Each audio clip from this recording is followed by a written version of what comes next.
Hi అండి. ఈరోజైతే కాకరకాయ వెల్లుల్లి కారం అనేది ప్రిపేర్ చేసుకున్నామండి. నేనైతే ఇది పండగప్పుడు ఊర్లో తీసుకొచ్చాను అనమాట. ఆల్రెడీ ఒక ½ కిలో వరకు చేశాను. ఇవైతే ఏదో కాయలండి, వీటి పేరు కూడా స్పెషల్ గా ఉంటుంది. నాటుకాయలు అయితే కాదు. నాకైతే కామెంట్స్ లో కూడా తెలపండి వీటికి ఏదో పేరు ఉందండి. చాలా కండ ఎక్కువ ఉంటుంది, చేదు కూడా కొద్ది తక్కువ ఉంటుంది. ఇదిగోండి ఇన్ని కాయలు అయితే వచ్చాయండి.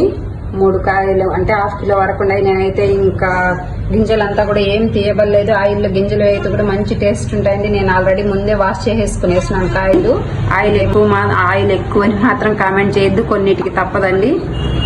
ఎక్కువ ఆయిల్ హీట్ అయిపోయింది అనుకోండి, పైన మాడిపోతాయి, లోపల వేయదన్నమాట.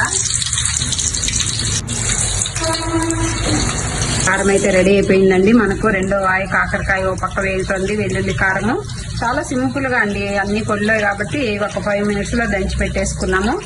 ఇంకొక కరివేపాకు, ఇష్టం లేని వాళ్ళు కూడా తినచ్చండి. ఇందులో స్పెషల్ ఏంటి, ఇదిగోండి అయిపోయిందండి. ఇంకా లాస్ట్ వాయి అన్నమాట. నాకైతే 3 సార్లు పట్టిందండి. ఇంకా నేనైతే కాసుకుంటూ జీలకర్ర వేసుకుంటున్నా. జీలకర్ర ఇప్పుడు ఎందుకు వేసుకుంటున్నా, కారంలో ఎందుకు వేసుకోకూడదంటే నేను కారం అయితే ఇంకోపు పెట్టడం లేదండి. కాబట్టి ఈ విధంగా పలుచుకు వేసుకోండి, కాయల మీదే ఉంటుంది, లేకుంటే అడుగుకి వెళ్ళిపోతుంది. ఇదే టైంలో ఇంకా నాకు ఫైనల్లో ఇంకా 2-3 నిమిషాల్లో ఎత్తేస్తాను అనమాట. కాబట్టి ఇప్పుడు మీడియం సిమ్ లో పెట్టేసుకొని కరివేపాకు కూడా ఇందులోనే వేసేసుకుంటున్నా. ఇంకా ఎండుమిర్చి అండి, ఎండుమిర్చిని పూర్తిగా మీ ఆప్షన్, నేనైతే వేసుకుంటానండి. ఆయిల్లో ఎండుమిర్చి వేస్తే చాలా టేస్ట్ ఉంటుంది. మాడిపోవా అనే డౌట్ మాత్రం వద్దు. మనము సిమ్లో మీడియం ఫ్లేమ్ లో పెట్టుకున్నాం కాబట్టి ఏమాత్రం మాడవు అనమాట. ఈ కాకరకాయ వేగేలోపు ఇవి కూడా మంచిగా వేగిపోతాయి.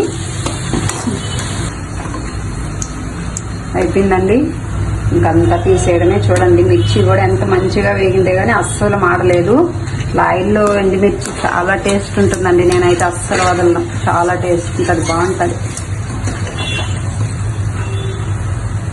కాకపోతే హైలో మాత్రం పెట్టకూడదు, మాడిపోతాయి. ఇక్కడ ఒక చిన్న పొరపాటు జరిగిందండి, ఇప్పుడే మీకు చెప్పేస్తున్నా చూడండి. ఎప్పుడైనా కానివ్వండి, పసుపు కారము ఇట్లా మనకు కావాలంటే ఇంకా ధనియాల పొడి అన్ని కూడా ఒక్కసారి అంత మిక్స్ చేసి దంచుకొని మళ్ళీ వెల్లుల్లి వేయాలండి. అన్ని ఒక్కసారిగా వేయకూడదు, అది వేరే. నేను ఇంకా రాళ్ళు ఉప్పు వేసాను కాబట్టి అన్ని ఒక్కసారి మిక్స్ చేయకూడదండి. ఈ విధంగా ఉండలు ఉండలు అవుతుంది. అదే అవన్నీ పొడి చేసుకొని తర్వాత వెల్లుల్లి వేస్తే మంచిగా ఉంటుందండి. ఎప్పుడు కానీ నాలాగా మీరు అస్సలు చేయొద్దు. కాకరకాయ వెల్లుల్లి కారం అనేది రెడీ అయిపోయింది. మీరు కూడా ట్రై చేసి ఎలా వచ్చిందో నాకైతే కామెంట్స్ లో తెలపండి. బాయ్.